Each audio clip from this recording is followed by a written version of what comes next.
বলে কি বলে না, বলবে যে ওর ভিটাতে ঘুঘু চড়াবো, কিন্তু জানে না যে বেটিকে বাড়িতে নিয়ে আসলে ওর ভিটাতে এসে কবিতা চড়বে, ওটাও জানা নাই। রাসূলুল্লাহ বলছেন, ওরে ফাতিমা তুমি কি আলীকে দুঃখ দিয়েছো? ফাতিমা বলছেন, আব্বাজান আমি আলীকে কোনোদিন দুঃখ দিইনি, তবে আজকে আলী কেন ঘরে নাই? ফাতিমা তার জাহারা বললেন, আব্বাজান আমার সঙ্গে আমার স্বামী কথাবার্তা চলছিল, আবার যখন একটু উঁচু হয়ে যায় তখন আমার স্বামী বাড়ি থেকে চলে গেল, আমার মন খারাপ হলো, দুই চোখ দিয়ে পানি ঝরে। যদি স্বামী দুঃখ পায় আমি ফাতিমা কিয়ামতের দিন আমাকে হিসাব দিতে হবে। ফাতিমা যদি আমার স্বামী যদি দুঃখ পায় ফাতিমার গুনাহ হবে, এর জন্য ফাতিমার দুই চোখ দিয়ে পানি ঝরে। আর হযরত আলী শেরে খোদা তিনি বাড়ির বাইরে গিয়ে কোথায় আপনার গিয়েছিল? দয়ার নবী বলেন, সাহাবীরা একটু আমার আলীকে দেখো, আমার আলীকে কোথায় পাওয়া যায়? সাহাবীরা আপনার চতুর্দিক দেখলেন, কোন জায়গায় যখন পাওয়া যায় না, সাহাবীরা আসার পরে বলছেন, হুজুর আমি চতুর্দিক আমরা লক্ষ্য করলাম, কোন জায়গায় আলীকে দেখা যায় না। আমার রাসূলুল্লাহ বললেন, একটু চোখ বন্ধ করলেন, আমার দয়ার নবী দেখতে পান অন্য দুনিয়ার কোন জায়গায় আলী নাই। আমার রাসূলুল্লাহ দেখছেন আলী শেরে খোদা মাটির মসজিদে কান্না করে। হযরত আলী মাটির মসজিদে কান্না করে। দয়ার নবী বললেন, আমার সাহাবীরা মাটির মসজিদে চলে যাও, আমার আলী মাটির মসজিদে কাঁদে। হযরত আলীকে ডাকা হলো, নবীর সামনে আপনার দাঁড়ালেন, নবী আপনার বললেন, আলী আমার বেটি কি তোমায় দুঃখ দিয়েছে? হযরত আলী বলছেন, হুজুর আপনার বেটি আমাকে দুঃখ কি দিবে?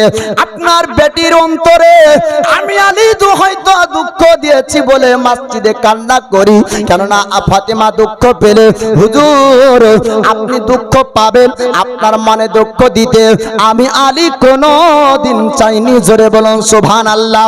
ও আলী শেরে খোদা মুশকিল কোসা হায়দার কাররার 12 বছর বয়সে ঈমান এনেছেন আমার রাসূলুল্লাহর উপরে, জিন্দেগি ভোর আপনার নবীর মহব্বত অন্তরের মধ্যে রেখেছে। আজ বর্তমানে কিছু আলেম বলে আলী নাকি নেশা করে নামাজ পড়িয়েছিল, বলেন নাউজুবিল্লাহ। বড় বড় বক্তারা তারা বলছে আলী নাকি নেশা করে নামাজ পড়ালো আর নামাজের মধ্যে ভুল করলো। হাজার হাজার লক্ষ লক্ষ মানুষের মোবাইলে ভিডিও এসেছে। আলী শেরে খোদা মুশকিল কোসা হায়দারে কাররার সম্পর্কে বলা হয়েছে, নবীর 40 বছর বয়সে আমার রাসূলুল্লাহ নবুয়তের প্রকাশ করলেন।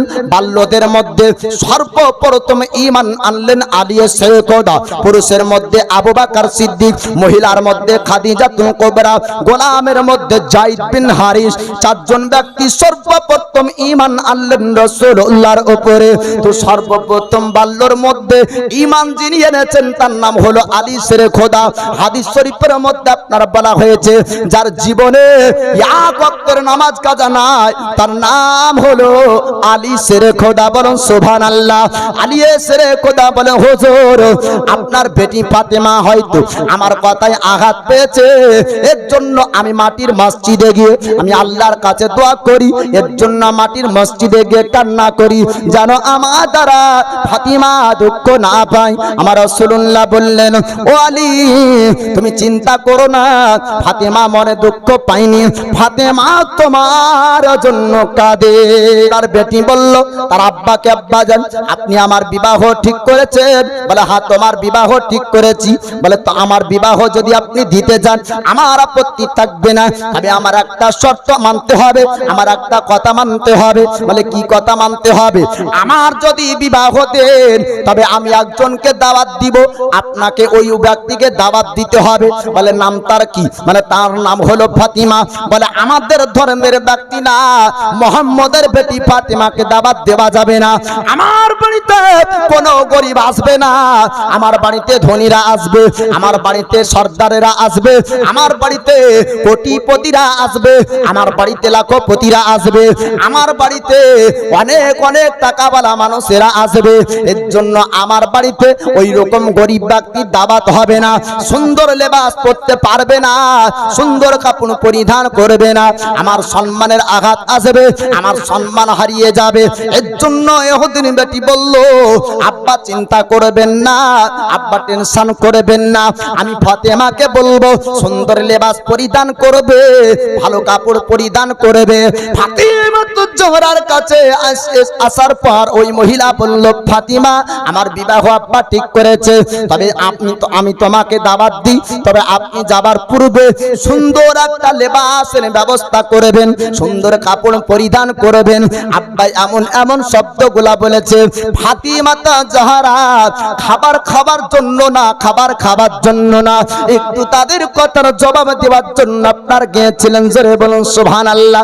আল্লাহর নবী হাবিবুল্লাহর কাছে গেলেন, যাবার পরে বললেন, আব্বা জান আপনার কাছে একটা জিনিস আমি চাই। বলে কি আমার কাছে তুমি চাও বলো? বলো ধনীরা যেমন লেবাস পরিধান করে বিয়ের অনুষ্ঠানে যায়, আব্বা জান এমন সুন্দর একটা লেবাস চাই, আপনি আমাকে দিবেন কিনা একটু বলুন।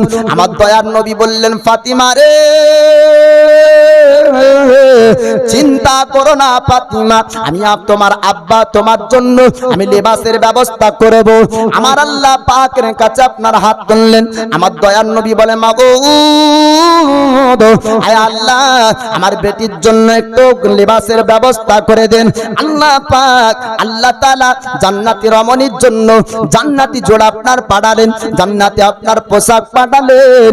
ও জান্নাতি পোশাক দয়ার নবীর হাতে আসলো। আমার দয়ার নবী বললেন, ফাতিমা এই পোশাক পরিধান করে যদি ইহুদির বাড়িতে যাও, বিবাহর অনুষ্ঠানের মধ্যে যত দামি দামি পোশাক থাকবে সমস্ত পোশাককে হারাম মানাবে। ফাতিমা তার জাহারা জান্নাতি পোশাক পরিধান করে অনুষ্ঠানের বাড়িতে আপনার যেমনই কদম রাখে, সমস্ত ধনীদের বেটিরা অবাক হয়ে তাকিয়ে থাকলো। জোরে জোরে বলুন সুবহানাল্লাহ। তারা বলল, এই ফাতেমা গরিবের বেটি, এই ফাতেমার স্বামী গরিব, তবে এত সুন্দর লেবাস কোথায় পেল? সবাই গুচ্ছে আপনার ফাতিমার কাছে আসে লেবাস আপনার দেখার জন্য। জিজ্ঞেস করে, ফাতিমা একটু তুমি জানিয়ে দাও এত সুন্দর পোশাক কোথায় পেয়েছো, এত সুন্দর কাপড় কোথায় পেয়েছো? ফাতিমা তার জাহারা বললেন, ওরে ইহুদির মহিলারা তোমরা শোনো শোনো, এই লেবাস কোন দর্জি বানায়নি, কোন দোকানে পাওয়া যাবে না, কোন হাটে পাওয়া যাবে না, কোন জায়গায় কিনতে পাবে না। এই পোশাককে আল্লাহ পাক আল্লাহ তাআলা আমার আব্বার দোয়াতে দিয়েছেন। বলুন সুবহানাল্লাহ। তারা বলল যে স্রষ্টা প্রতিপালক রবের কাছে দোয়া করলে যদি এত সুন্দর পোশাক পাওয়া যায়, রবের সঙ্গে তার কানেকশন থাকবে। ও ফাতিমা তোমার আব্বার কাছে আমরা যেতে চাই, ওই ধর্ম গ্রহণ করতে চাই যে ধর্মের মধ্যে এত সুন্দর লেবাস পাওয়া যায়। জান্নাত রানী ফাতিমা তার জাহরার সঙ্গে আপনার মহিলারা আসলো আমার দয়ার মুস্তাফার কাছে। তারা সবাই ঈমান এনেছিল। জোরে জোরে বলুন সুবহানাল্লাহ। दीना बोला लीजिए कहीं मर न जाए, कहीं मर न जाए गुलाम आपका, मदीना बोला लीजिए। सताती है मुझको रुलाती है मुझको ए दुनिया बहुत आजमाती है मुझको, सताती है मुझको रुलाती है मुझको ए दुनिया बहुत आजमाती है मुझको। हो दुनिया की बातों से टूटा हुआ मदीना बुला लीजिए। आका कहीं मर न जाए गुलाम आपका, मदीना बुला लीजिए। बड़ी बेकसी है बड़ी बेकरारी, न कट जाए आका यूं ही उम्र सारी बड़ी बेकसी है बड़ी बेकरारी न कट जाए आका यूं ही उम्र सारी कहा जिंदगानी का कुछ है पता मदीना बुला लीजिए आका कहीं मर न जाए गुलाम आपका मदीना बुला लीजिए जगरा के बाबा सुने इल्तिजा मदीना बुला लीजिए न इतना मैं माँ और बाबा को चाहो तुम्हें जितना चाहूं किसी को न चाहो न इतना मैं माँ और बाबा को चाहो तुम्हें जितना चाहूं किसी को न चाहो मेरे बाल बच्चे हो तुम पर फिदा मदीना बुला लीजिए आका कहीं मर न जाए गुलाम आपका मदीना बुला लीजिए রমণী ফাতিমা তাজহারা তিনি আপনার জানতেন তিনার বেটা আপনার শহীদ হবে আমার রাসূলুল্লাহ তিনি আপনার জানতেন তিনার নাতি আপনার শহীদ হবে ইমাম হাসান আপনার শহীদ হবে আমার দয়ার মুস্তাফার কাছে আল্লাহর ফেরেশতা জিবরিল আমিন আসলেন আসার পরে আপনার সালাম জানালেন আল্লাহর ফেরেশতা জিবরিল আমিন বললেন হুজুর আপনার নবাসা হোসেন যাকে নিয়ে আদর করেন আপনার নাতিকে নিয়ে আদর করেন আপনার নাতিকে শহীদ হতে হবে আপনার নবাসাকে শহীদ হতে হবে আমার আল্লাহ পাক আপনাকে জানিয়ে দিতে বললেন আল্লাহ পাক আপনাকে বলতে বললেন আল্লাহর ফেরেশতা জিবরিল আমিনকে নবী আপনার বললেন আয় জিবরিল একটু আমাকে ওই জমিনের মাটি এনে দাও আমি ওই জমিনটাকে একটু দেখতে চাই জিবরিল আমিন কারবালার জমিনের এক মুষ্টি মাটি আমার রাসূলুল্লাহকে আপনার দিলেন দয়ার মুস্তাফা তিনি আপনার মাটিটা নিলেন এক মুষ্টি মাটি ধরাতে আমার রাসূলুল্লাহ পুরো কারবালার জমিন সাফ করলেন জোরে বলুন সুবহানাল্লাহ আপনাকে আমাকে যদি এক মুঠ মাটি দেওয়া হয় এই গ্রামের না কোন গ্রামের বলতে পারবো না তাই না আমার দয়ার নবী এক মুষ্টি মাটি দাঁড়াতে পুরো আপনার কারবালার জমিনকে সাফ করলেন জান্নাত রমণী ফাতিমাকে ডাকা হলো ফাতিমা একটু দেখে নাও তোমার বেটা শহীদ হবে কারবালার জমিনে ফাতিমা তাজহারা বললেন আব্বাজান ওই জায়গাটা আমাকে দেখিয়ে দেন যেই জায়গায় আমার বেটার শরীরটা পড়বে যেই জায়গাতে আমার বেটা